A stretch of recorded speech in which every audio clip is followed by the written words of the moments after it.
Good morning, welcome back to my mini vlog. আজকে দেখো ঘুম থেকে উঠেই ফার্স্টে আমি স্নান করে আমার লাঞ্চ বক্সটা প্যাক করে নিচ্ছি। দেখো এটা তো আমার ডেলিকার রুটিন, লাঞ্চ বক্সটা তো প্যাক করতেই হবে।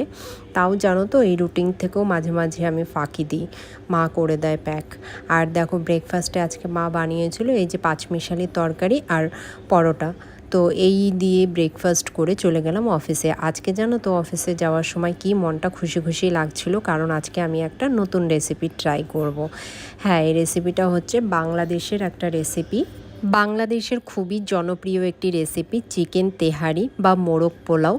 আমি না দুটো মিক্স করেই বানিয়েছি। অ্যাকচুয়ালি আমাদের এখানে চিকেন তেহারির যে মশলাটা আছে সেটা পাওয়া যায় কি না আমি বলতে পারবো না। তো তার জন্য আমি ওই ইউটিউবে ভরসা, ইউটিউব দেখে দেখে আমি মশলাটা বাড়িতেই বানিয়েছি।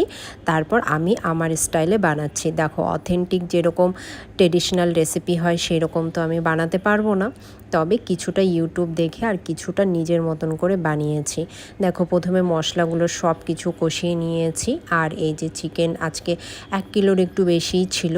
ফার্স্টে চিকেনটাকে কষাবো। আর জানো তো যেহেতু প্রথমবার বানাচ্ছি আমি কিন্তু প্রচণ্ড ভয়ে ভয়ে বানাচ্ছিলাম।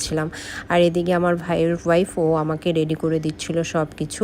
আর জলটা জানো তো মেপেই দিতে হয়, যতটা চাল তার ডবল পরিমাণে জল ইউজ করেছি। জানো তো আমার দাদুরা বাবারা কিন্তু বাংলাদেশেরই লোক, তবে এই রেসিপি আমার বাড়িতে কোনো দিনও বানানো হয়নি। যাই হোক আজকে আমি বানালাম, আউটকাম কিন্তু ভালোই এসছে।